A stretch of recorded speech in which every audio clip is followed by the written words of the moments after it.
bem-vindos aí, nossa palestra mensal, né?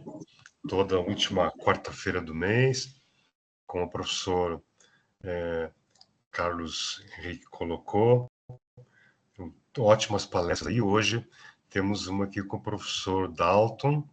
Eu vou fazer tentar resumir um pouco do currículo do professor Dalton, que é tão jovem já com um vasto currículo aí. Então, Dalton Cochiano, acho que a pronúncia é essa, né, Dalton? Me corrija se não for. Depende da região, professor Gilberto, tanto faz. Mas saiu bem, já ouvi muito pior que isso. É mesmo. Você fez aqui, eu vi o pós-doc, né, na Calábria, né? Então, pós-doutorado em Direito e Tecnologia na Universidade degli Studi Mediterrânea de Reggio Calabria, né, na Itália, enfim. Então, pós-doutorado aí em Direito e Tecnologia. Interessante. Tem doutorado em Administração Pública e Governo, né? E, inclusive, com o reconhecimento do grau de doutor pelo DGES, né, de Portugal. Mestre em Direito e Desenvolvimento. E bacharel em Direito pela FGV, né, de São Paulo. Atualmente exerce aí a função de auditor-chefe, né, da Fundacentro, Ministério do Trabalho, e é o nosso mais novo professor aqui do programa de mestrado em políticas públicas, como o professor Carrasco já tinha comentado, né? E o professor Dalton tem vários prêmios, né?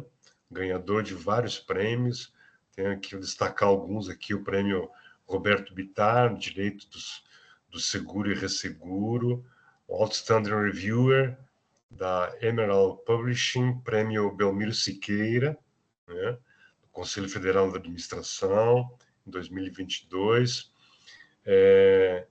Enfim, tem uma série aqui, inclusive, dos BRICS, aqui, do BRICS Law Journal, em 2019, e prêmios de menção honrosa, excelência de trabalho no primeiro concurso nacional de artigo científico da SMAN, né?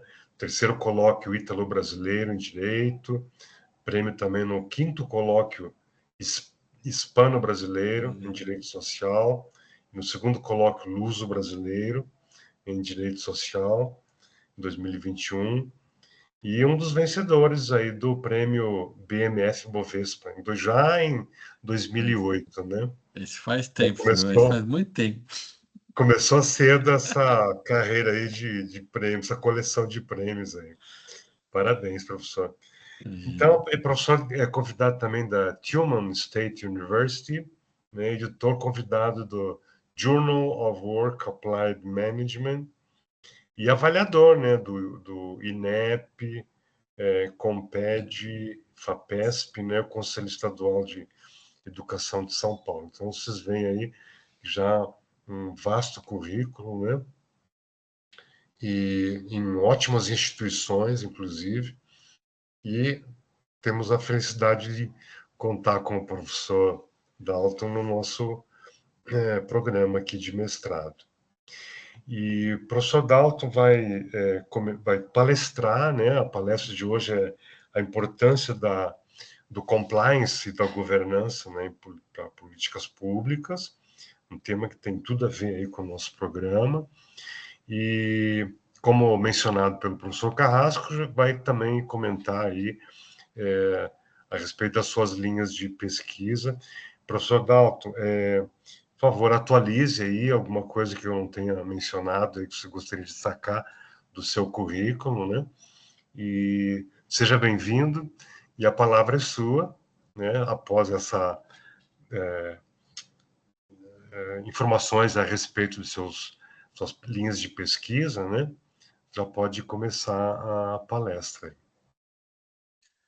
Muito obrigado, professor Gilberto, muito obrigado, professor Carlos. É um prazer imenso estar aqui com vocês. Fico muito feliz de integrar a UCB. Foi muito bem acolhido por vocês. Espero que esse seja o início de uma longa trajetória de nós juntos, né, construindo um país melhor, políticas públicas melhores. Quanto ao currículo, você falou muito melhor, né? Até parece muito importante tudo isso. A coisa mais importante agora que eu não CB, que eu acho que essa é a grande, né? A principal conquista é integrar uma universidade que eu sempre tive muito carinho e apreço, e realmente é um prazer estar com vocês. Como o professor Gilberto destacou, eu comecei lá minha graduação em Direito, e aí achei que o direito ia me dar muitas respostas, não me deu. Fui fazer mestrado em busca de mais respostas. Ingressei no Serviço Federal há 12 anos atrás e vi que quanto mais eu estudava, mais dúvidas eu ficava, professor Gilberto, professor Carlos. Aí eu fui fazer doutor em administração. Agora a administração pública vai resolver a minha vida, eu vou tirar todas as minhas dúvidas e só sair com mais. Parece que quanto mais a gente estuda, mais dúvidas ficam do que soluções, né? Isso é um desespero. E aquelas soluções fáceis você descobre que eram fáceis na infância, mas na vida adulta não tem uma solução fácil, não é simplesmente fazer uma coisa e já ter o resultado. Você tem muitas situações correlacionais, causais e às vezes meras coincidências.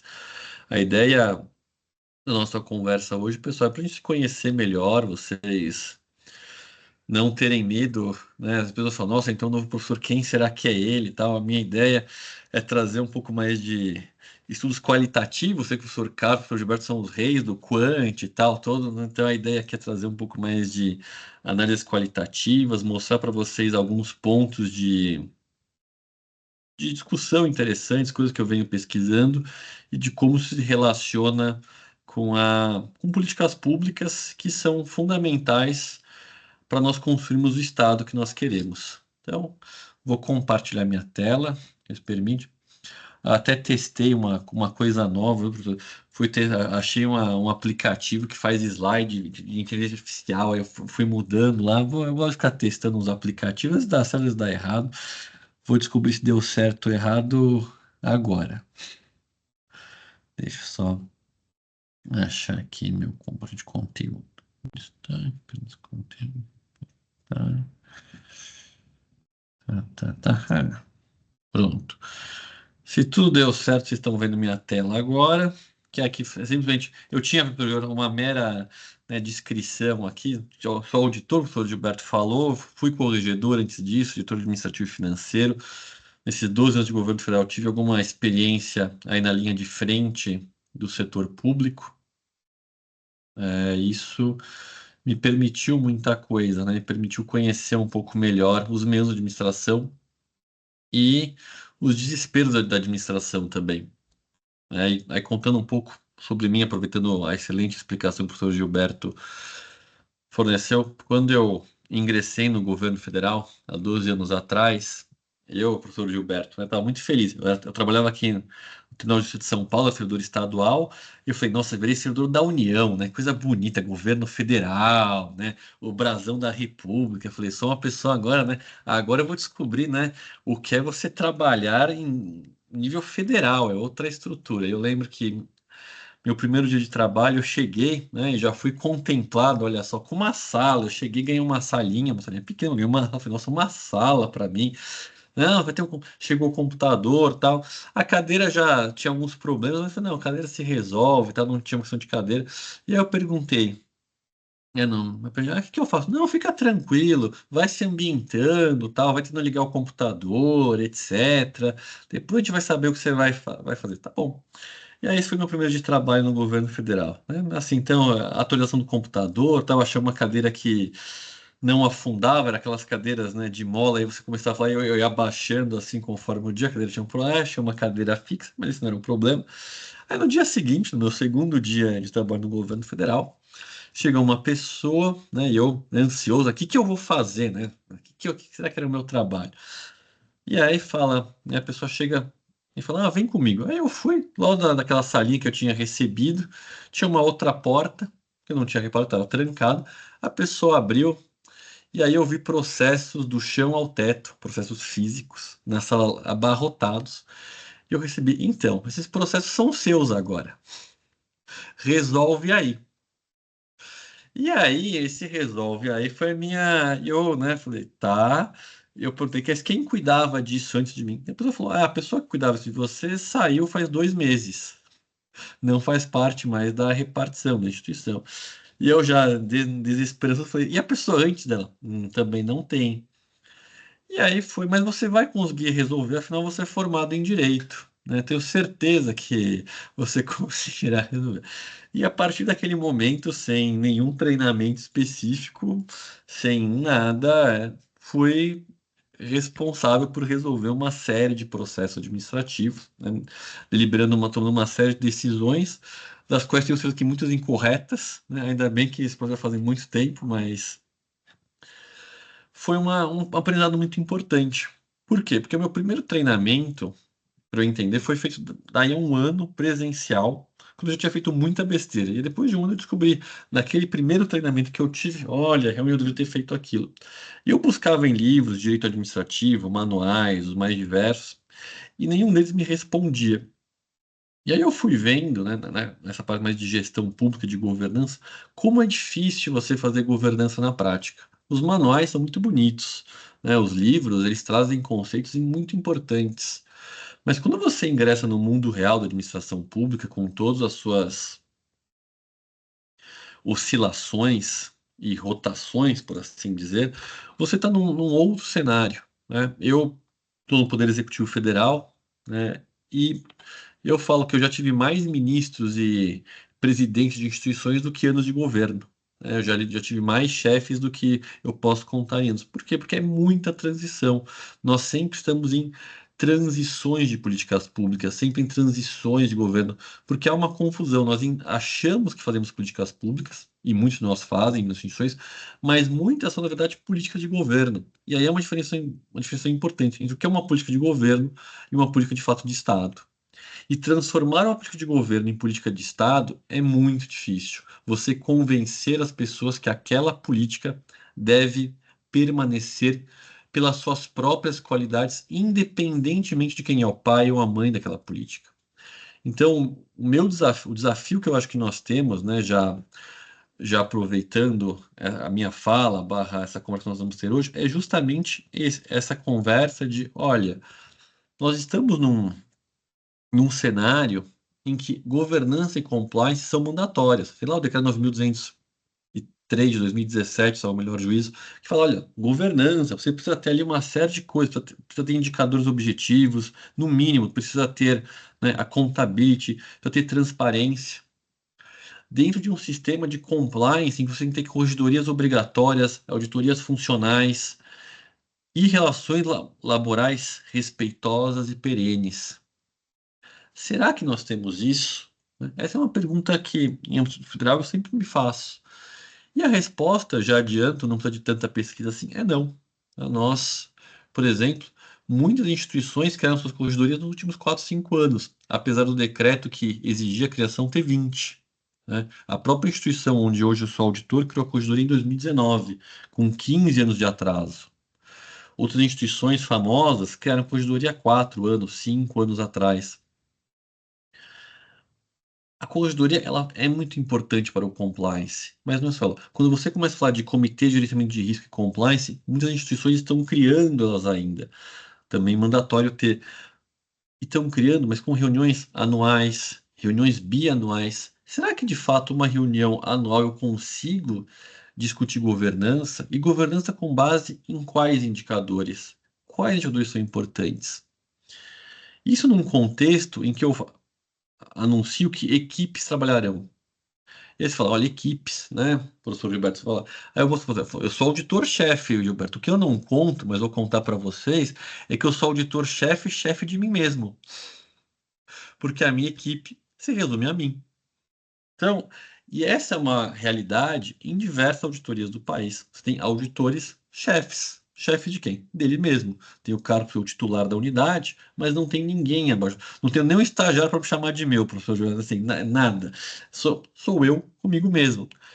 E isso é a realidade da administração pública brasileira. Você isolado em equipes, como nós brincamos no governo, tentando transformar alguma coisa, tentando unir esforços com outras instituições, com colegas de outros setores, para entregar ou avaliar ou melhorar indicadores de políticas públicas, de governança, de compliance. E essa situação que a administração pública vem passando, e essa administração pública não é simplesmente falta de recursos humanos, falta de recursos humanos, ela é importante, mas eu não quero ficar aqui no padrão, também tem uma questão de otimização de recursos humanos, de tecnologia envolvida, que tem que ser levados em conta, não é simplesmente contratar mais servidor, a gente tem que discutir outras coisas também que são tão importantes quanto.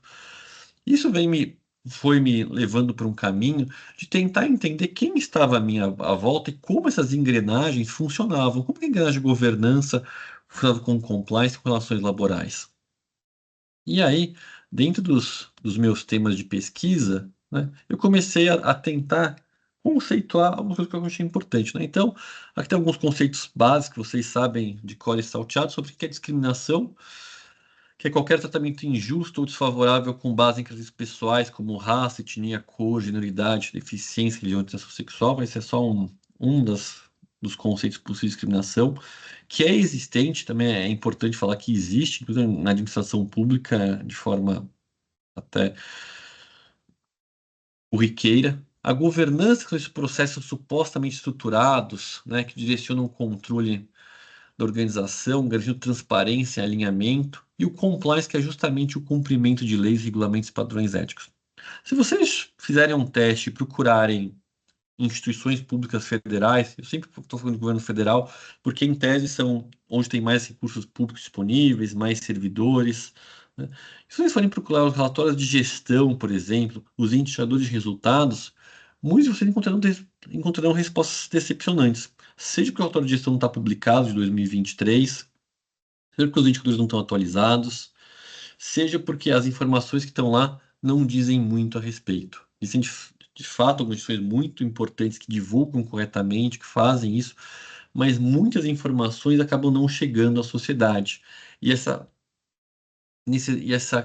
poder de controle acaba não sendo exercida. Por quê? Porque a instituição não divulga, a sociedade em geral não cobra, e aí a instituição vai ficando produzindo informações para ela mesma. Isso quando produz informações, quando a gente consegue coletar esses dados. E muitas vezes, quando há uma mudança de governo específica, o que você acaba vendo é aquela exoneração padrão, né? Ah, você tem o cargo X, um cargo comissionado X, Y, Z, então por ser um congresso, por mais que você seja competente, você não faz mais parte do governo, tchau. E aí, há, de certa forma, aí, tratamentos injustos que desconsideram todo o trabalho daquele agente público, daquela agente pública, simplesmente por uma vinculação ao partido A, ao partido B, ou sequer uma vinculação, simplesmente um comissionamento pelo partido A ou pelo partido B. E isso é um outro fator que atrapalha muito os casos de governança. Eu falei de ministros e presidentes, mas se eu pegar a autarquia no qual eu estou lotado hoje e pegar a diretoria de administração e finanças, eu também tive mais diretores ou diretoras do que, inclusive onde eu já fui diretor, do que anos de casa. E aí, como que eu consigo discutir governança com alterações a cada um ano, a cada 6 meses de pessoas no comando-chave? Vocês poderiam me responder. Bom, você consegue fazer isso se você tem, né, um plantel de servidores que sabe o que está fazendo, que está consolidado, uma burocracia consolidada. Mas será que nós temos isso, de fato, uma burocracia consolidada?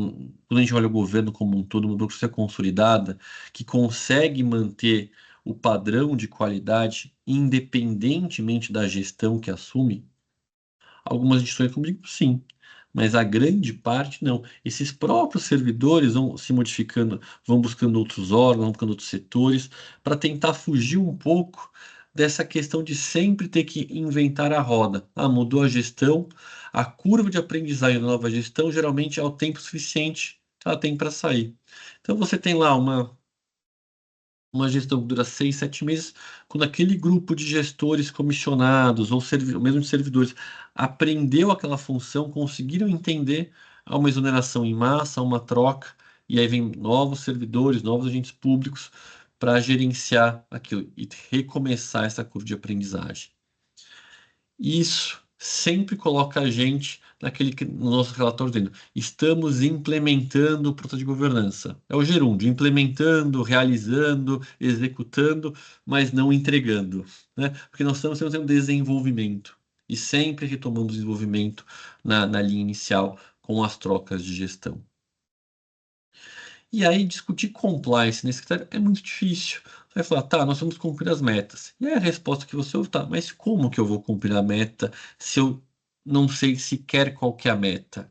Se um planejamento estratégico trienal não foi sequer publicado ainda. Se existem dúvidas sobre quem é o responsável pelo quê. E aí, falando de governança especificamente, antes de ser auditor, eu fui corregedor. O meu maior desafio na corregedoria é identificar, né, quem que era o responsável.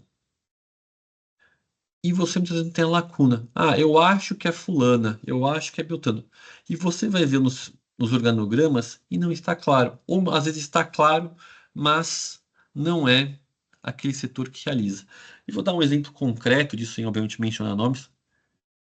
É, os agentes comissionados, puramente, ou seja, aquele que não tem nenhum vínculo com a administração, exceto aquele vínculo precário, né, de comissionamento, você deve recolher ali contribuição previdenciária, por uma obrigação legal, por exemplo. E aí, numa instituição na qual eu atuei, vi lá de repente que, pelo organograma, o RH era o responsável por fazer esse recolhimento. E não era feito o recolhimento há algum tempo. Questiona o RH, mas cabia a vocês. O RH fala, não, mas há 10 anos atrás nós passamos para o setor de contabilidade. E há 10 anos o setor de contabilidade faz isso. E aí você vai para o setor de contabilidade e fala, não, nós fazíamos isso, sim, nós fizemos isso por 10 anos. Mas a gente parou de fazer porque a gente descobriu que a competência era do RH. E aí, mas vocês avisaram? Não, porque está lá no organograma que a competência é deles. E aí é o impasse. Quem é o responsável pela ausência de recolhimento da contribuição previdenciária? É o RH, que tem a previsão normativa, mas não executa há 10 anos? Ou é a contabilidade que não tem a previsão normativa, mas executa há 10 anos? A diferença entre a norma e a situação prática. Tá? Essas situações são muito comuns. Você fala, o setor é o responsável, mas você vai até o setor e descobre que é uma outra pessoa de um outro setor que realiza aquela atividade. Então também há muita diferença entre o que é realidade e o que é formalizado em documentos, em papéis. Então, conhecer a realidade institucional é fundamental para você entender a governança, para você entender como é possível garantir transparência, responsabilidade em alinhamentos institucionais. E aí vem uma grande pergunta que nós temos dificuldade em responder: por que que as instituições importam? Por que que a minha instituição importa? Por que aquela política pública importa? O que de fato ela gera de resultado efetivo? E, primeiro, será que ela gera resultado efetivo? Será que a governança é suficiente nela para gerar um resultado efetivo? Será que eu tenho indicadores devidamente criados, catalogados, que conseguem capturar a essência daquela política pública? E muitas vezes o que a gente descobre é que a política pública ela foi muito bem pensada, ela foi muito bem elaborada, mas quando eu fui implementá-la, começaram os problemas. E na execução deu tudo errado. E se eu não tenho uma avaliação dos resultados precisa, correta, clara, eu demorarei anos, possivelmente, para entender o que está dando errado. E um exemplo claro que eu dou, professor Gilberto, e você vai se lembrar disso, né? Imagino eu, que há anos atrás, foi nos anos 90, tá? Final dos anos 90, professor Gilberto, nós tivemos uma ideia, uma boa ideia, que era de você ter uma redução da tarifa de energia elétrica com base no consumo. Não sei se você lembra disso. Nós estamos vivendo ali a época do Fernando Henrique Cardoso ainda, apagão, né? E aí tinha uma ideia nessa época, no final dos anos 90, para tentar poupar um pouco nossas hidrelétricas. Olha, voltando para famílias mais carentes, inclusive, olha, se você consumir até, sei lá, 70 quilowatts mês, 75, não vou lembrar exatamente a métrica, você terá um desconto na tarifa, um valor menor, tal, porque se presumia, olha só que interessante, que famílias com consumo de energia elétrica de até tantos quilowatts teriam provavelmente uma renda mais baixa e acesso a, portanto, um benefício, digamos, social.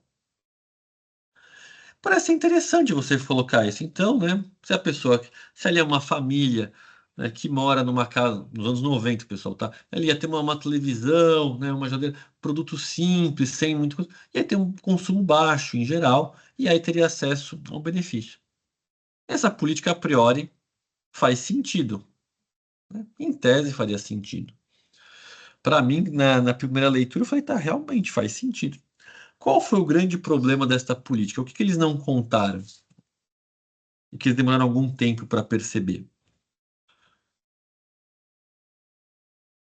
Eles contaram, que eles perceberam, que eles começaram a ver de repente, né, que onde tinha baixo consumo de energia elétrica, que as famílias estavam recebendo o benefício da tarifa social, por assim dizer, de energia elétrica, eram regiões extremamente caras, país afora.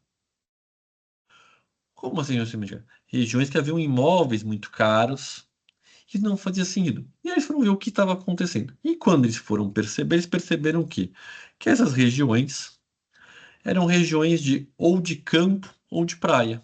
Ou seja, aquelas famílias que tinham uma casa de veraneio ou uma casa de montanha estavam com essas casas incluídas, né, presumidamente, como beneficiários sociais, porque o consumo de energia elétrica naquele mês, de fato, era menor, porque as pessoas praticamente iam pouco ou não iam naquelas residências.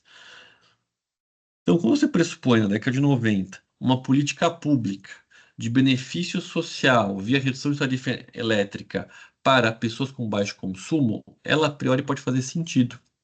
Mas quando você descobriu na prática que a presunção, né, gerava esse problema, depois que eles criaram a obrigatoriedade de fazer um cadastro, tal, aí criaram uma série de outras travas para tentar para reduzir isso, mas gerou um problema inicial não identificado, de que eram pessoas com outras casas acabariam, né, pagando menos, sendo incluídos indevidamente nesse benefício. Não porque quiseram, mas porque foram incluídos no início.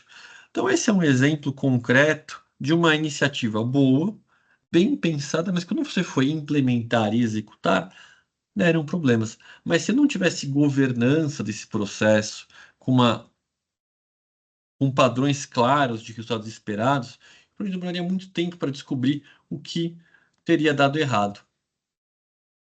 Dentro das questões de políticas públicas e de governança, uma grande questão que vem me chamando a atenção, pelo menos nas pesquisas e na minha questão de atuação profissional, é a questão da discriminação que acaba englobando preconceito, assédio e exclusão. E quando a gente fala de assédio, que é um tema que infelizmente está na moda e em cada 10, de 10 em cada 10 ele está presente na justiça trabalhista, mas quando a gente olha para o setor público, você descobre que o assédio sexual, por exemplo, aumentou 400% os registros em um período de 2019 para cá, um período de 5 anos. Por quê? Porque finalmente nós temos uma decisão, uma manifestação específica da Advocacia Geral da União, que se tornou vinculante, se parecer para a administração pública como um todo, que casos de assédio sexual são puníveis com demissão. E é interessante a gente pensar que só recentemente eu tive a garantia de que eu poderia punir um assédio sexual com demissão. Até então eu tinha caso de assédio sexual, por isso com advertência, com suspensão. Hoje, a pena aplicável é demissão sem margem discricionária. As comissões têm margem discricionária, em geral, para aplicar a pena, para recomendar a pena, e os gestores, ministros, presidente de autarquia, reitores, podem, né, aceitar ou não a recomendação da comissão, mas antigamente falando até 3 anos atrás, 2 anos atrás, você podia eventualmente aplicar uma suspensão de 90 dias, mas não demitir. De 2 anos para cá, a demissão é obrigatória. E a certeza da demissão, juntamente com um sistema que é o Fala BR do governo federal, que acolhe denúncias anônimas, né, transformaram, né, a situação da denunciação. Ou seja, você tinha antes poucas denúncias porque as pessoas em geral não acreditavam no sistema anônimo, ou então não acreditavam na punição, porque as punições podiam ser qualquer uma, desde uma advertência, para um, para acreditar no sistema, para acreditar na confiabilidade do Fala BR, para acreditar de que se o assédio sexual for provado, haverá a demissão. E isso vem, como eu falei para você, explodindo o número de relatos de assédio sexual no governo federal. Não é de um governo específico, não é de um partido específico, é de forma, né, longe, não. São vários anos com várias denúncias, desde 2009, como eu falei, inclusive 2023, 2024, e esses dados indicam essa explosão. Esse é um tema que eu venho estudando especificamente, até pela minha função na corregedoria, mas também para tentar entender como a gente pode criar mecanismos de prevenção internamente. O ideal, obviamente, que o assédio não ocorra, né? Nós estamos o processo disciplinar, a demissão, é uma consequência do ato que já foi realizado. A ideia é prevenir esse ato. Inclusive, o governo federal editou um decreto, né, até com informações que o Ministério do Trabalho ajudou a fornecer, tal, a Fundacentro, de um projeto, de um programa de combate ao assédio e à discriminação em toda a administração pública, federal, estadual e municipal, ou seja, toda a administração pública hoje tem a obrigação de ter um programa de combate ao assédio e à discriminação. E tentar entender qual que é o melhor, ou quais são os melhores modelos de combate é fundamental para nós melhorarmos essa situação, reduzindo o risco, né, de assédio. Obviamente que dificilmente nós eliminaremos o assédio, mas se você tem critérios claros de punição, prevenção, você diminui muito o risco da concretização daquele ato. Então, é muito importante que as instituições, federais em geral têm, mas que instituições estaduais, municipais, distritais tenham, né, mecanismos claros de prevenção, denunciação e saibam lidar com incidentes de discriminação. Não adianta também eu ter lá, ocorreu uma caso de discriminação, um caso de assédio, o que eu faço? Qual que é o procedimento? Essa é uma resposta que poucas instituições vão conseguir dar. Elas podem falar, eu penalizo, eu puno, mas elas não têm um protocolo de atuação em face de um caso de discriminação, de um caso de assédio ou de um caso de exclusão. E aí tem alguns artigos que eu escrevi, orientei sobre o tema, tá? Acho que só para vocês saberem. E aí, quando a gente fala de discriminação, a gente fala também de discriminação etária, de discriminação algoritmo racial, discriminação por gênero. Recentemente, nos Estados Unidos, teve a primeira, né, condenação por discriminação algorítmica em virtude da idade. Até, professor Gilberto, era um sistema muito interessante. O sistema foi projetado para que ele via a sua idade. Se tivesse a partir de 50 anos, ele já te excluía automaticamente. Não importava. Você podia ser CEO, você podia ser o presidente da República. Se você colocasse a idade 50 anos, o sistema automaticamente te inabilitava para continuar o processo seletivo. Então, na filtragem, um dos critérios colocados foi 50 anos. Então, o sistema calculava, você botava lá, preenche sua data de nascimento. Você preenchia, né, você continuava preenchendo lá, tal, desejamos sucesso, mas no bastidor ele já encaminhava seu currículo para o lixo porque você já estava inapto para aquele trabalho exclusivamente em virtude da sua idade. A Itália também teve uma condenação em 2019 de um aplicativo similar ao iFood aqui no Brasil, na Corte de Bolonha, também dizendo justamente, não sobre a idade, mas aí a questão era de tempo de entrega. E aí, professor Gilberto, o motoqueiro mais rápido, olha só, ganhava mais estrelas e aí conseguia as melhores corridas. Então você imagina o trânsito italiano, que é uma maravilha dirigir na Itália. Quem teve essa oportunidade prazerosa de dirigir na Itália e quase infartar, com os motoqueiros voando. A gente acha que São Paulo, Brasil não ia falar, mas São Paulo, mas algumas regiões da Itália são, né, curiosas em termos do trânsito. E aí você fala, se você entregar mais, se você for mais rápido e entregar de forma assim você ganha mais pontuações, vai pegar entregas mais caras, vai ganhar mais dinheiro e tal. E aí você tem uma classificação. Quanto mais você arriscar a sua vida, né, mais chance tem de ganhar dinheiro. É só torcer para a sua motocicleta, né, sua Vespinha lá não acontecer nada demais. E aí tem inteligência artificial é uma coisa que vem me interessando, e aí quando se fala de discriminação, ela engloba diferentes características, seja da aplicação de fiança nos Estados Unidos, que o mesmo que foi, né, provado por um estudo que cita que brancos e negros que cometeram a mesma infração recebiam fianças diferentes, exclusivamente pela cor da pele, por uma questão de como o algoritmo foi configurado. até pela questão de discriminação etária, discriminação de gênero, né? Até grandes empresas já foram condenadas porque a Gerencial descartava de mulheres, por exemplo, para posições de liderança, ficava com os homens. Tudo isso são temas que eu acabo pesquisando e que se relacionam com governança e com compliance. E aí, sempre uma coisa que eu falo é: se vocês olharem para onde vocês trabalham, é sempre interessante olhar quantas mulheres tem à nossa volta, né? Quantas pessoas, quanta diversidade há ao nosso redor. Será que há muita diversidade? Será que é pouca? E quanto mais eu subo no governo federal, por exemplo, a chance de encontrar mulher ela reduz significativamente, né? Os cargos de ministro ou secretário executivo, as mulheres são minoria absoluta, né? Não chegam a 20%, mesmo compondo 50% da população brasileira e 44% da força de trabalho do governo federal. Então, esses são temas que eu acabo trabalhando, inclusive de perspectiva comparada. E aí eu não falo russo, professor, eu tentei, mas só aprendi Spasiba até hoje, apesar de conversar muito com eles. E a Copa da Rússia não me ajudou em nada a aprender russo, então X.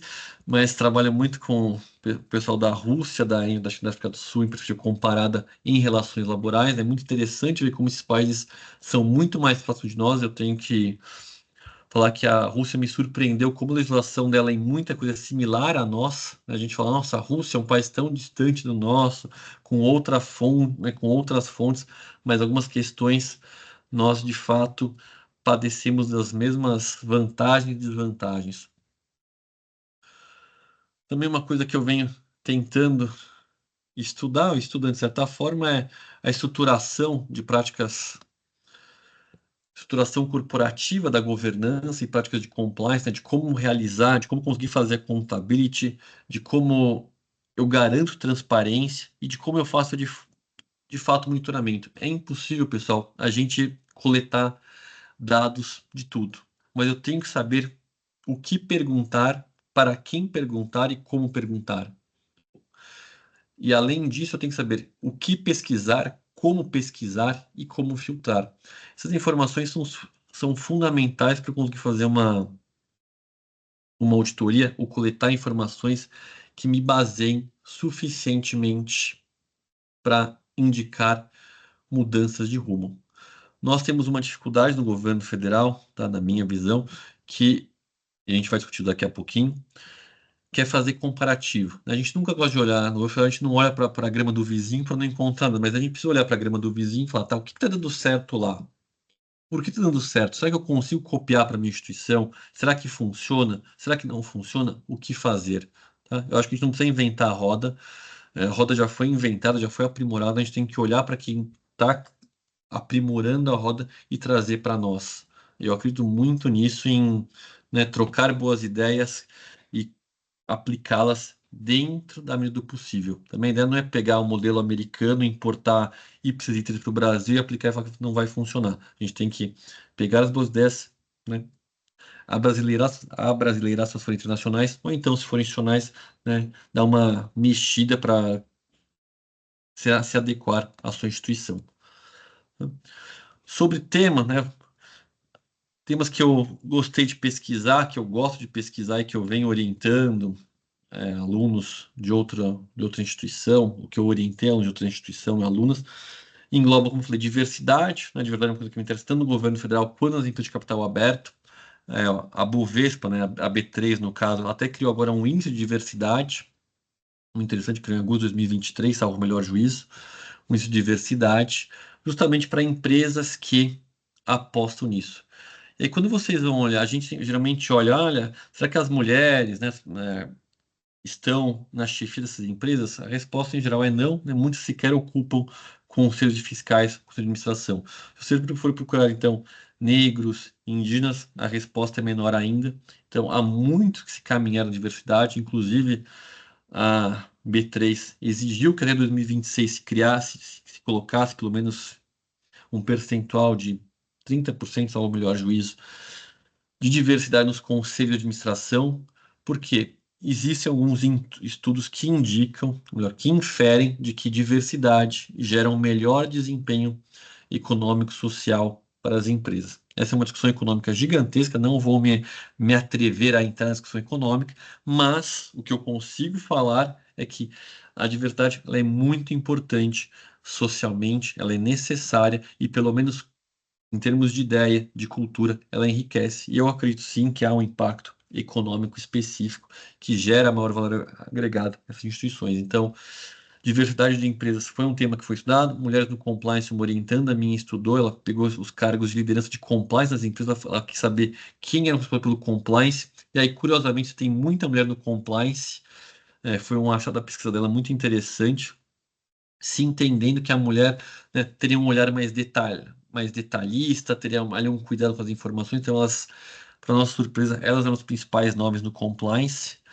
E aí a questão de sindicatos. É curioso, quando você olha sindicatos com federações sindicais que defendem igualdade salarial, que defendem igualdade de oportunidades, quando você olha para dentro da casa, você descobre que as mulheres também não são o maior percentual na média, né? Em geral, são um percentual muito inferior ao dos homens. Então, essa questão de diversidade, mais especificamente para a questão de gênero, mas também tem estudos raciais. No tocante às construções públicas, o que eu venho trabalhando é como tentar aplicar 14133, né, nas construções públicas, a questão de classificação de riscos, de criação de indicador.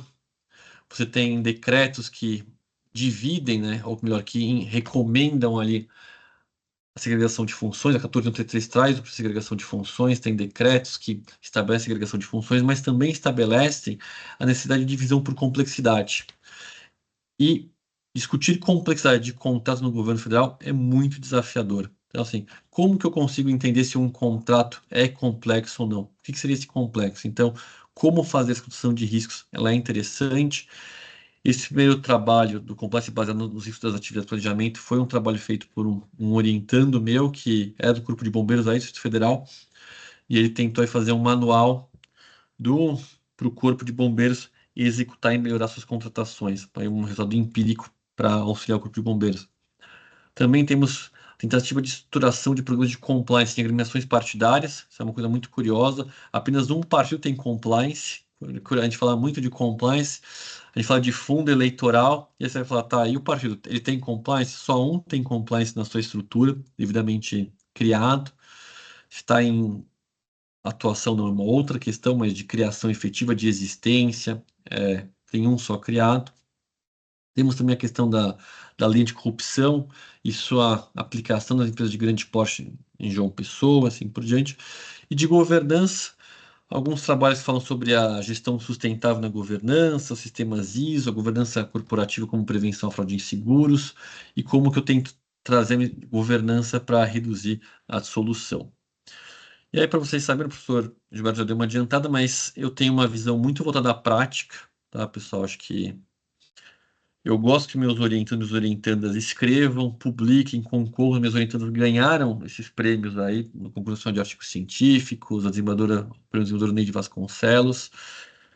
Eu acredito tanto na publicação acadêmica, mas também acredito que a política, que uma boa dissertação, que os artigos eles têm que ter uma finalidade empírica, ou seja, eles têm que ser capazes de pelo menos influenciar o contexto no qual eles foram escritos. Então, muitos desses trabalhos acabaram influenciando discussões para de lei, né, da licença paternidade, por exemplo, do aumento dos 5 dias para 60, pelo menos, né, para uma mudança de concepção, a questão da igualdade salarial, da cota de imposto de valores, o enfrentamento ao certo, são tudo pesquisas que foram feitas e que de alguma forma geraram aí insights ou dados ou influência em deputados, em consultores legislativos para auxiliar essa proposição de projeto de lei.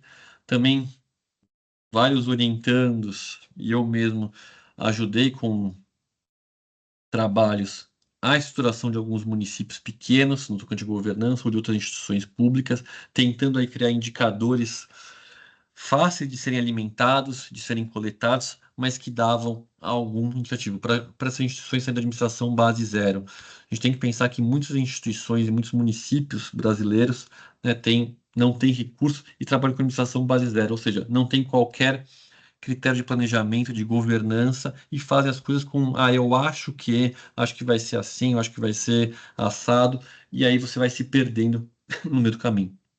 Então, a minha visão é que no Ministério de Políticas Públicas, a gente tem que ser capaz de influenciar o contexto, a gente tem que fornecer insights ao gestor público, aos formuladores, aos representantes de políticas públicas. Eu realmente acredito nisso, eu acho que nós podemos fazer diferença, eu acho que o mestrado traz essa capacidade única de vocês pegarem um tema, delimitarem e entregarem um resultado para a sociedade e para academicamente para vocês quiserem, profissionalmente, né, gerando reconhecimento profissional, acadêmico e tentando, ainda que a passo de formiguinha, mudar o nosso contexto.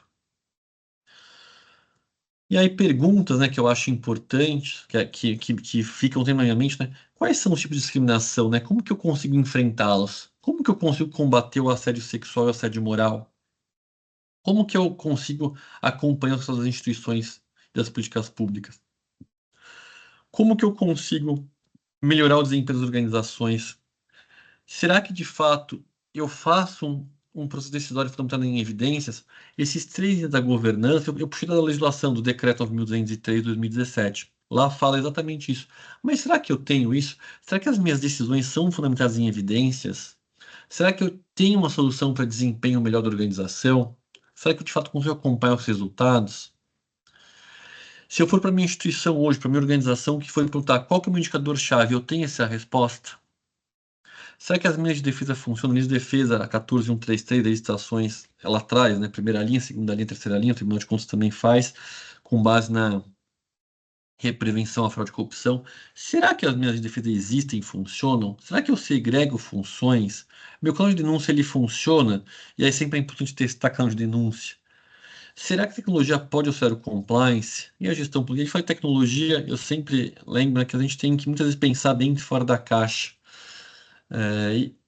E às vezes é sentar com o que você tem. Eu tenho 10 minutos, professor Gilberto, eu vou ficar no tempo, tá? Prometo. Às vezes eu gosto muito de uma cena do filme da Apollo 13, que é quando eles estão lá com falta de oxigênio e tal, e aí eles falam para a NASA, tá bom, olha, vocês têm que fazer o quadrado entrar dentro do círculo com essas ferramentas, né? E é isso. Dê um jeito, resolva.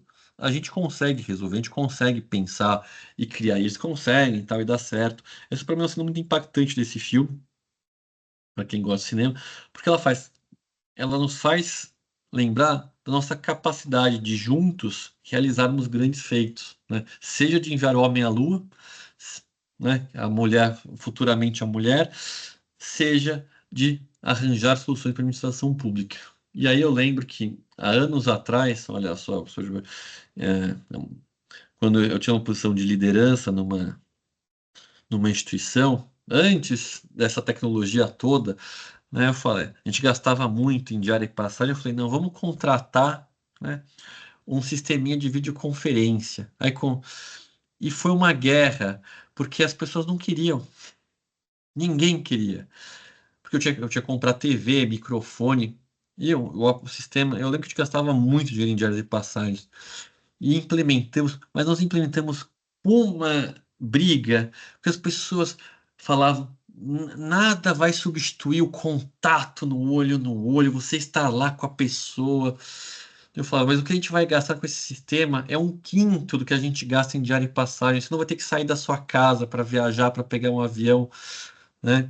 E aí as pessoas, não, isso vai prejudicar os trabalhos, vai ser um caos, não sei o quê, né? A gente implementou com muita dificuldade, mas muita resistência, e foi assim aos poucos.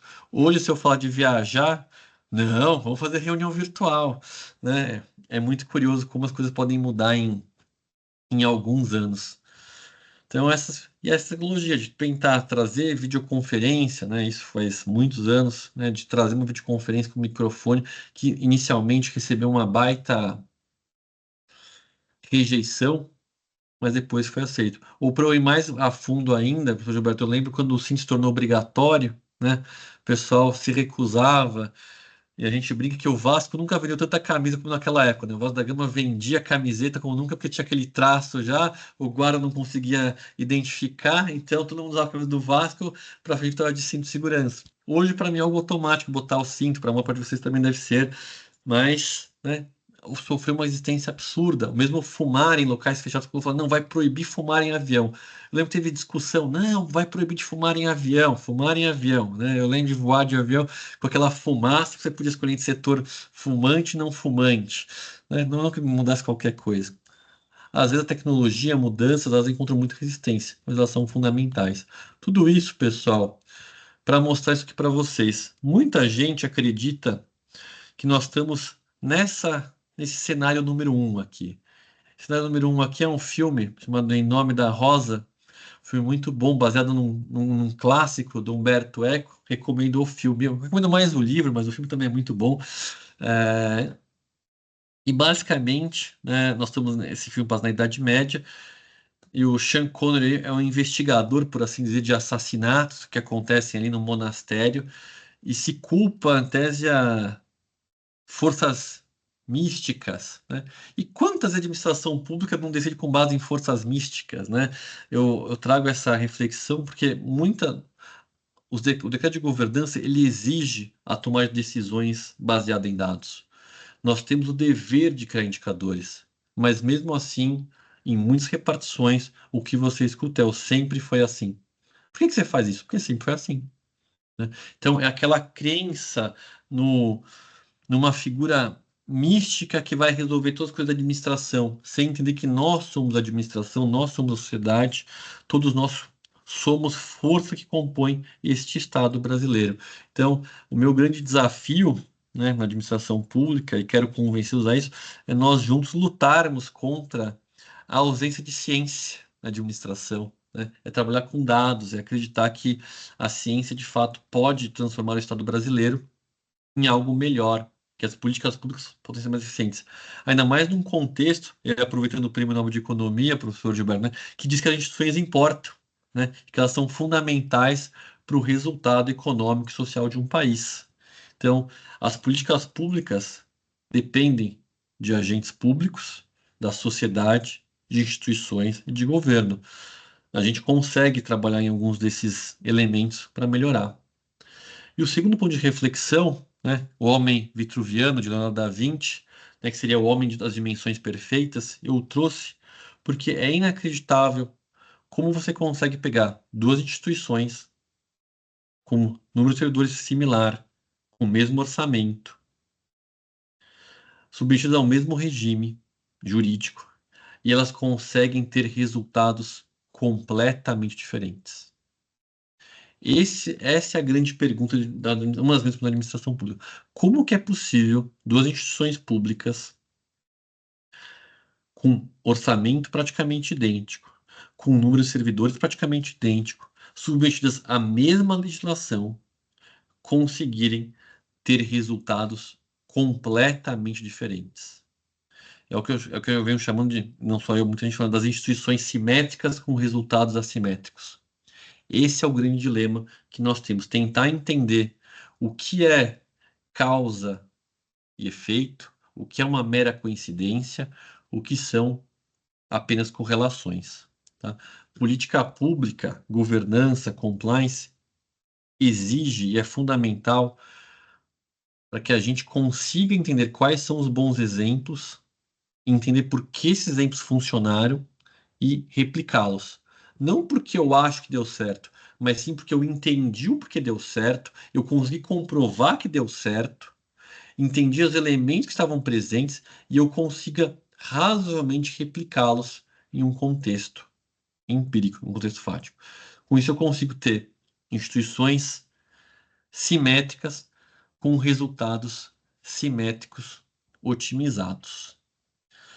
Pessoal, como já são 7h58, é isso que eu queria conversar com vocês hoje. Espero não ter os assustado tanto, ainda não era assustar ninguém.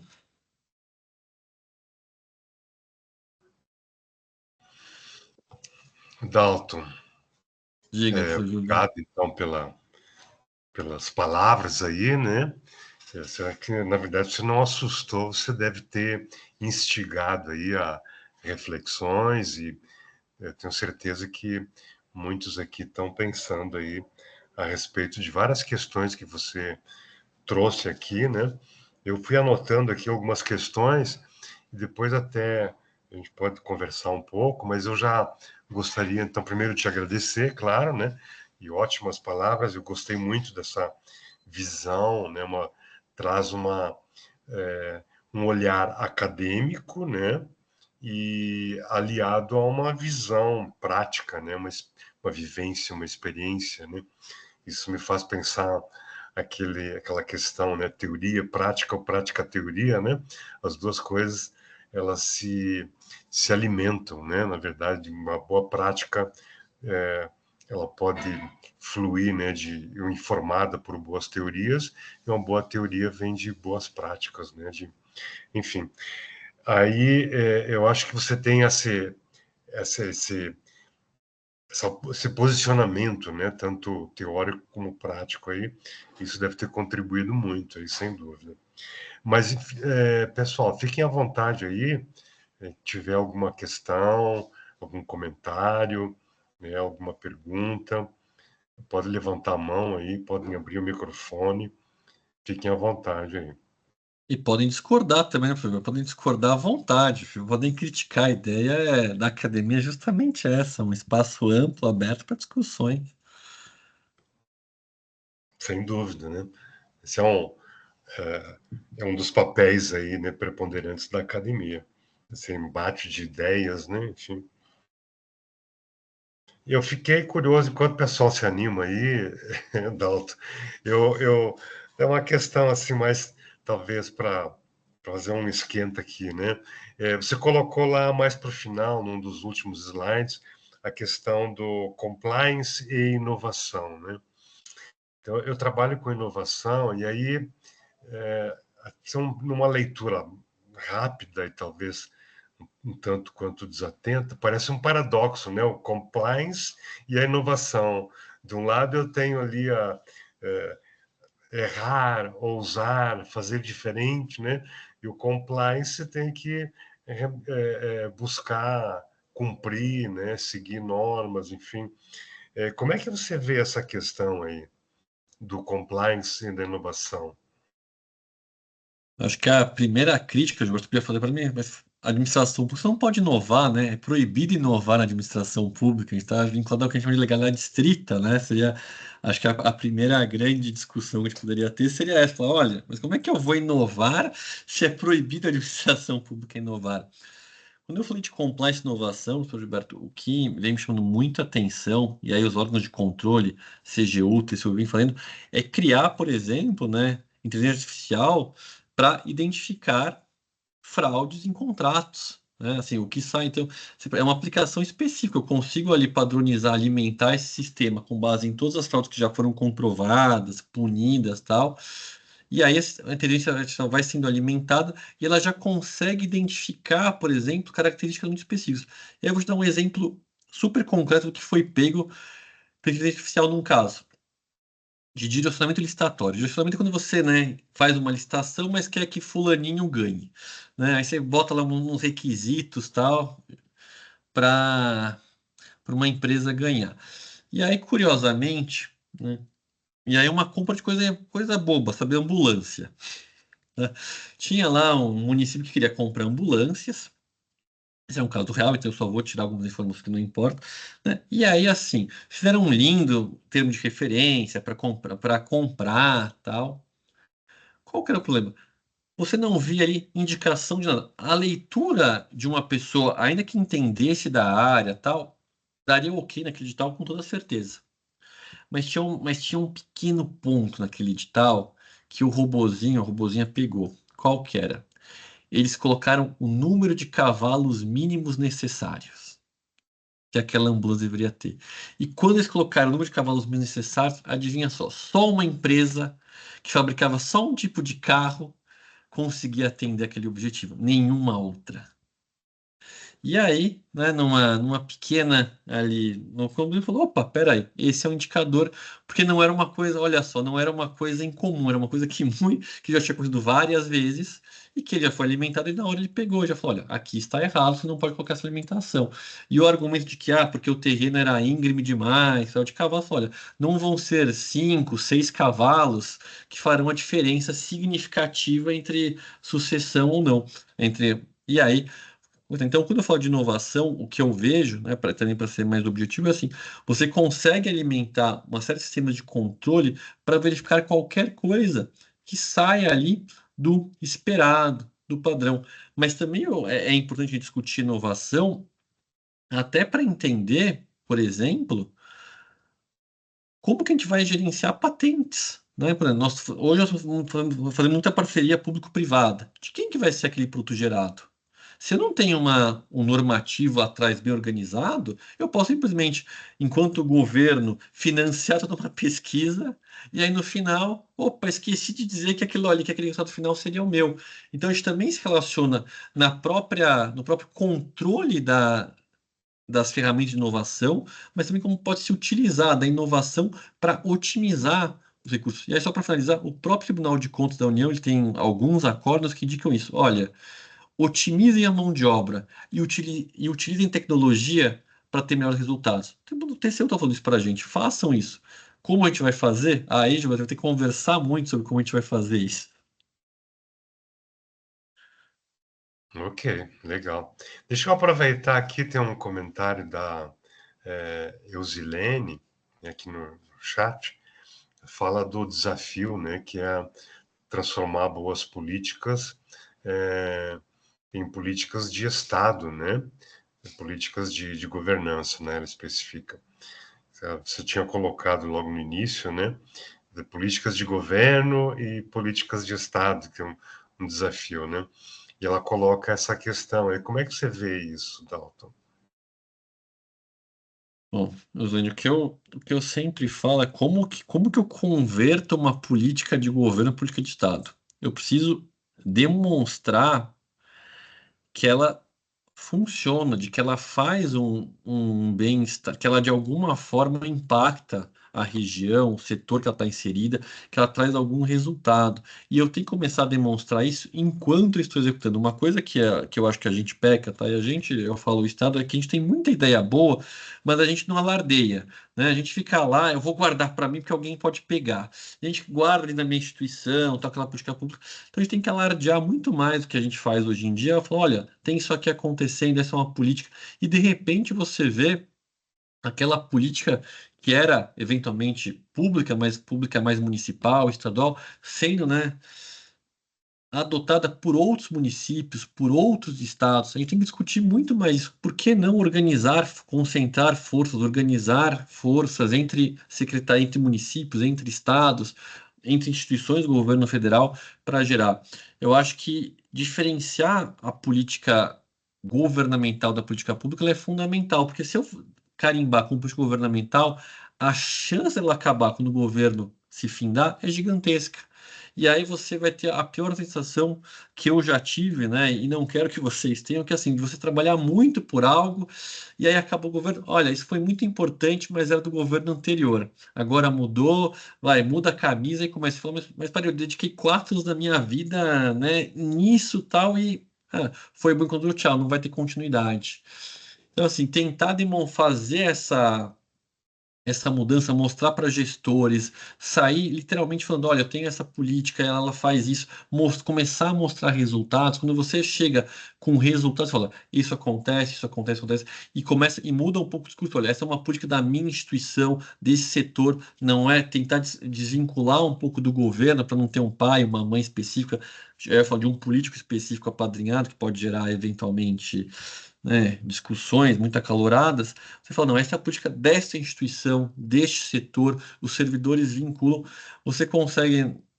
Me faltou isso na época, eu tive que aprender, porque eu vou falar, essa é um aprendizado prático, né, de falar, não, olha, realmente hoje eu faria diferente para tentar mostrar ali que era uma política de fato de institucional, pública e não governamental.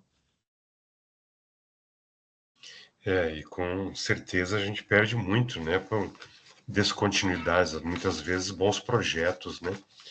Não deixar talvez o partido anterior, a gestão anterior capitalizar. Enfim, são várias razões aí, a gente perde muito, né? Eu tenho mais uma, enquanto o pessoal se anima aí, ou não se anima, enfim, eu tenho uma curiosidade aqui. Você falou de várias pesquisas, né, e artigos, né, Você colocou ali em 3 construtos: diversidade, o compliance e governança, numa série de, de construtos aí, né? Temas que você vem pesquisando aí, né? Aí, queria que você comentasse, né? Aqui apareceu agora o pessoal aqui. Eu vou deixar então a minha pergunta para depois, vamos dar prioridade aqui para. Aí depois, se puder comentar, só a questão de como articular esses construtos, tá? Numa linha de pesquisa, tá? Então aqui nós temos primeiro a Daiane, depois o Gabriel. Daiane, por favor, pode. Boa noite, professor. Eu sou mestranda do curso de Políticas Públicas e foi falado sobre implantação dessas políticas baseadas em evidências. Como também foi falado da síndrome de Gabriela, sempre foi assim, né? Eu comecei assim, você assim, e não só pelos nossos pelos quem faz as políticas, né? Pelos políticos, pelos gestores, mas principalmente pelos servidores. Tem alguma estratégia que a gente consiga mudar a cultura organizacional para essa aceitação da implantação de políticas públicas baseadas em evidências? Ou muitas vezes a maioria delas não são baseadas em evidências, mas que faça essas mudanças que sejam interessantes acontecer? Eu vou te responder com um exemplo concreto, tá? Um exemplo bem bobinho, mas para você ter uma ideia. A gente compra sempre com base em histórico né, da aquisições do ano anterior. Basicamente, vou dar um exemplo de compras públicas, tá? Só para você. A regra, né, uma das regras da administração, você olha para o ano anterior e vê consumir tanto. Numa determinado momento, né, fui lá ver nosso consumo de café. E aí eu fiz uma conta bem boba, tá, Daiane? Aí eu fiz um café. Eu descobri que o que a gente comprava de café dava basicamente 1 litro por agente público por dia. A gente era movido a cafeína, basicamente era isso.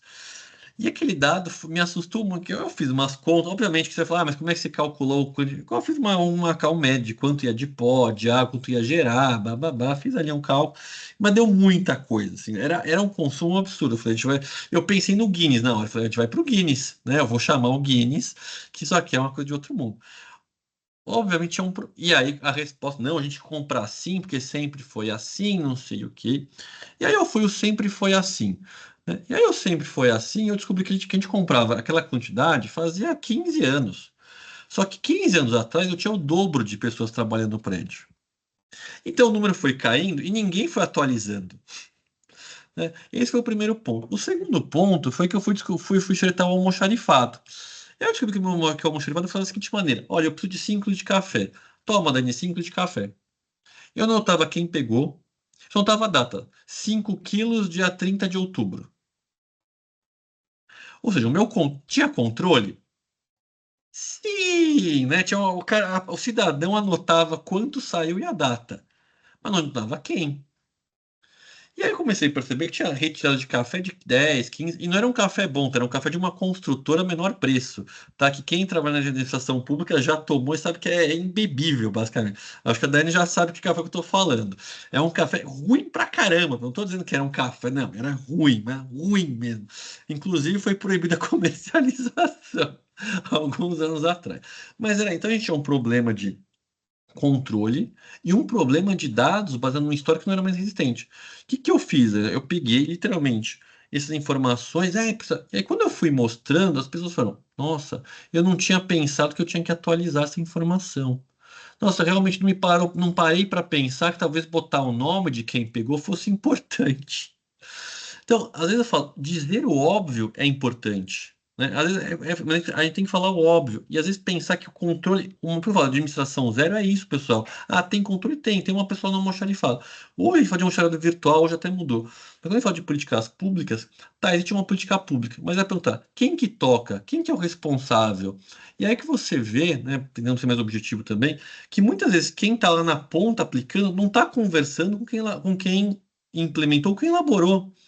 E as percepções ficam diferentes. Colocar essas pessoas na mesa juntos é fundamental para falar, olha, isso aqui está funcionando, isso aqui não está.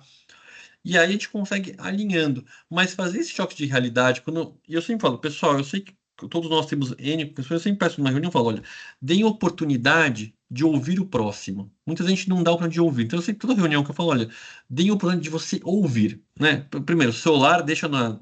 Uma coisa que eu falo, celular deixa no bolso, porque assim, o pessoal na reunião, no celular, eu falo, não vai prestar atenção em nada. Então, deixa o celular no bolso, se dê a chance de ouvir o que a outra pessoa tem a dizer, sem pré-julgamento. E aí todo mundo faz uma roda de conversa, de falar, e aí você vai mostrando, assim, com dados, elementos, tal, que, olha, existe um outro caminho. Então a pessoa, e geralmente a pessoa fala, tá, de fato, eu não tinha pensado nisso, vou refletir.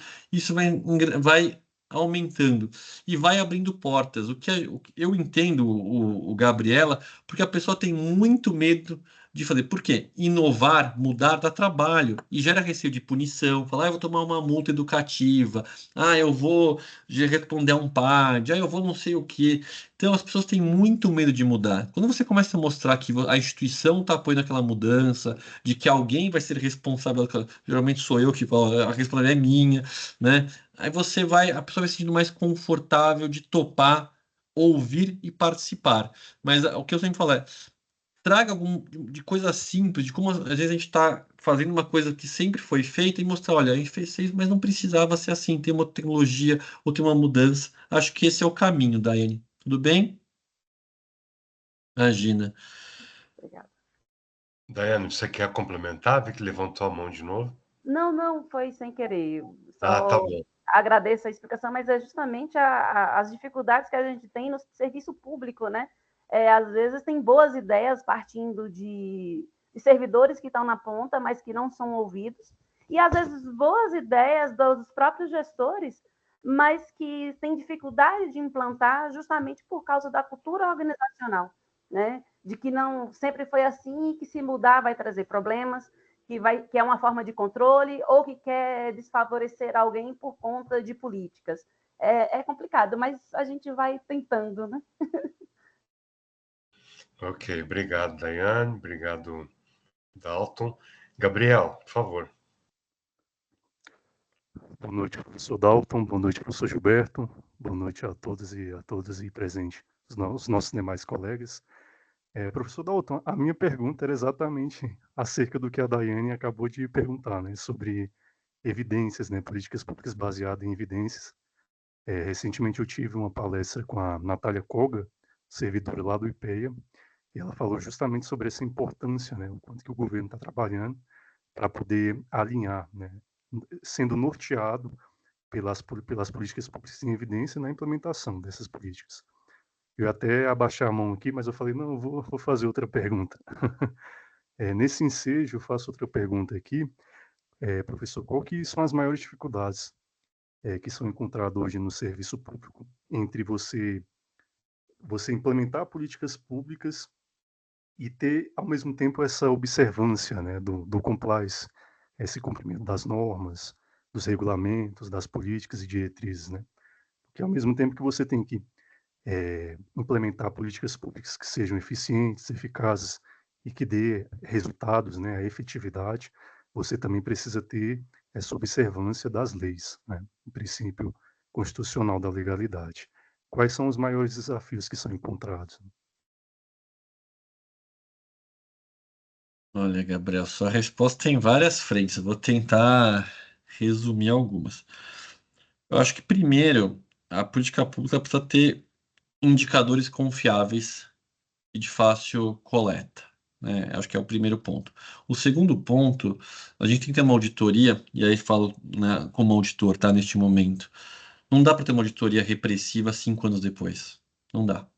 Tipo, você está com 5 anos de política pública em curso, daqui a 5 anos, Gabriel, você lá em 2020 você errou, tá bom? Só que eu te falei isso em 2025. Não dá. Eu preciso ter uma auditoria mais preventiva que entre na discussão dentro dos limites da sua competência. Tá? Obviamente, a auditoria não faz política pública, não é o objetivo dela, mas tem que falar, será que esses indicadores fazem sentido? Chamar uma controladoria, se tiver também, para a mesa, não para bloquear, eu brinco, não é para fazer comissão para. Eu brinco, às vezes no governo federal você faz comissão para não andar, né? Eu vou criar uma comissão, parece botar 30 pessoas, escolhe a dedo, sabe que não vai andar vendo as pessoas. Não, a ideia é andar, mas chamar o próprio controle interno da sua instituição, do setor que você tem, auditoria, controladoria, o que for, para discutir. Porque muitas vezes, no afã de querer fazer uma coisa bem feita, mais rápida, você comete um erro. Então, já cansei de ver 6 iniciativas. Aí você bota lá um prazo, 24 horas. Aí botou 24 horas de prazo, já vai dar problema, você sabe, porque assim, 24 horas tá de prazo, ou então coloca ali um prazo para alguma coisa ser publicada, ou então uma assinatura que não foi feita, uma portaria que vai ter que retroagir. Eu acho que quanto mais você cria indicadores fáceis de serem coletados, que você traz para antes a auditoria, a controladoria, para já discutir, né? Olha, tá esse entendimento, isso gera responsabilidade, é muito mais fácil, Gabriel. Eu auditar daqui a 5 anos e falar, estava errado do que eu auditar agora, eu sou muito sério. Para mim é muito mais confortável auditar depois, muito mais. Mas eu sei que para a política pública e política audit antes, que eu falei, olha, eu acho que esse caminho aqui vai dar errado. Né? Esse caminho talvez não seja o melhor, talvez a gente tenha que fazer, pensar de uma outra maneira. E aí chama a Procuradoria Federal ou Estadual e todo mundo junto tenta ali achar um caminho viável. Acho que essa é a maior garantia que você tem de uma política pública que vai, de fato, gerar resultados. O que acaba acontecendo na prática, Gabriel? Assim, você faz a política pública, a auditoria aponta um erro, aí depois vem o órgão de controle externo falar, também está errado, ó, tá vendo? Não tinha... E aí a pessoa que fez começa a falar, pô, vou responder a processo, não sei o quê, não vou propor mais nada na minha vida. Né? E aí já entra naquele sistema de contrário a qualquer tipo de iniciativa, tal, porque se arrependeu. Então a gente tem que evitar isso. Já vi muita gente bem intencionada que eventualmente uma multa educativa por bobagem que podia ser evitada, e aí não quer mais saber. Fala, não, olha, eu prefiro ficar no setor tal, é importante, mas então a gente tem que evitar isso. E a gente evita isso trazendo auditoria, trazendo controladoria para frente, criando indicadores, dando transparência, ouvindo a sociedade, se for possível, também é importante. Não adianta fazer política pública, desenhar política pública na mesa do escritório. É muito bonito desenhar aqui no computador e falar, Gabriel, vamos desenhar uma política pública de moradia, tá bom? Você da sua casa, eu da minha, tá? Eu acho que a gente vai fazer uma coisa muito bonita. Mas na prática, eu vou ter sérias dúvidas porque a gente não vai conhecer o local. Então, conhecer onde essa política pública será efetivada também é importante. Ouvir as pessoas, ouvir os desafios que ela tem, tá? O que de fato ela precisa. Às vezes a gente imagina que ela precisa de uma coisa e descobre que é uma coisa completamente diferente, tá? É, vou, eu dar um exemplo, mas eu vou ficar quieto, deixo para depois. Eu vou dar um exemplo agora. Nós estamos com uma discussão agora que é uma X de relações de trabalho, se shopping center tem que ter sala de amamentação ou não para as funcionárias. Olha que curioso. Eles pegaram essa discussão sob o ponto de vista trabalhista. Eu sou pai de um menino de 4 anos. Eu gostaria muito que o shopping tivesse uma sala de amamentação quando meu filho era menor. Não, porque eu podia ir muito mais tranquilo com ele. Então, essa discussão acabou se entrando no trabalhista. Mas que bacana seria se o shopping tivesse para qualquer pessoa um local, um fraldário, um local para as mães ficarem, né, poderem aumentarem seus filhos de forma mais tranquila. Muita gente pode abordar a questão de forma diferente. Aí você muda. Poxa, se eu vender, se o shopping, em vez de trabalhar com questão trabalhista, falar, não, olha, eu sou um shopping que quer a família aqui, então eu vou ter um fraldário, eu vou ter um banheiro família, vou ter. Olha que legal. É a mesma situação. Eu mudei o quê? A minha perspectiva. A perspectiva laboral pode falar, não precisa, isso é mais um encargo para o empregador, vai gerar não sei o quê.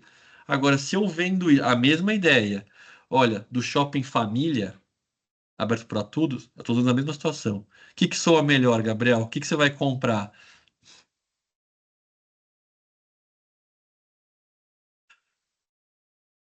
Como, professor, você pode repetir só o finalzinho?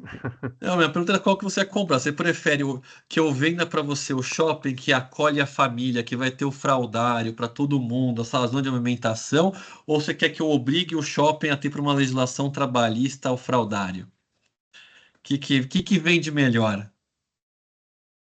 É uma decisão assim que tem que ver justamente os dois lados, né? Multifatorial. É. Mas acho que a primeira seria mais interessante. Uhum. É como a gente cataloga, classifica as coisas. Às vezes a mesma situação, quando você dá uma nova abordagem, você consegue talvez melhores resultados na percepção social, que também é importante. Verdade. Mas muito esclarecedor, professor, a sua resposta. E parabéns aí pela palestra. Obrigado, Gabriel. Perfeito. Mais alguma questão? A gente está indo já para um adiantado aqui da hora, né? Mas, enfim, essa última questão aí eu vi mais como... Eu sou de uma época, né, que a auditoria ela era só uma abordagem punitiva, né? Ir lá para pegar algum problema. E a gente vê hoje abordagens já mais proativas, né? Como você falou antes aí, né? De orientar, né? E buscar as melhores práticas, enfim. E eu acho que essa questão aí do shopping, né? Qual dos dois você compraria, né? Eu acho que a primeira aí realmente ela é mais palatável, né? Algo mais tranquilo, né? De ser aceito e disseminado. Dalton, você queria complementar alguma questão? Alguém gostaria de alguma questão? Levantar? Bom, como já está 8h24 aqui, vamos encerrar. Eu antes gostaria de mais uma vez agradecer o professor Dalton e desejar aí que seja muito bem-vindo, né? Que tenha muito sucesso aqui conosco, como está tendo sucesso já em outras instâncias aí. Tá bom, gente? E aí deu para ter uma boa ideia aí de temas, né, e eventualmente problemas de pesquisa. Quem tiver interesse nessa linha aí, procurar o professor Dalton aí, que são abordagens qualitativas, né, que você mencionou, de preferência, Dalton, é isso? Preferência qualitativa. Se for muito quantitativo, eu vou recorrer a você, Gilberto. Vou recorrer ao Carlos. Minha Não, ideia. eu ia fazer uma correção. Eu sou qualitativo também, Então né? faremos qualitativo, entendeu? Já é muito quantitativo. Eu entendo alguma coisa de quantitativo, já usei estatística, mas eu prefiro quali, mas pode ser quantitativo também. O professor Carrasco é bem quantitativo, hein? Eu sei, eu sei. Então, eu Não, chamo a acho ajuda que dele. está ampliando aí as possibilidades, perspectivas aí no programa. Então, muito bem-vindo. Gente, boa noite, obrigado pelas contribuições e pela participação de todos aí. E aí, nosso próximo encontro, né? Na próxima última quarta-feira, lá em novembro, né? Todas as últimas quarta-feiras do mês tem o nosso encontro aí. Obrigado, gente. Boa noite a todos aí. Obrigado, professor. Boa noite. Obrigado, pessoal. Tchau, tchau. Boa noite. Boa noite.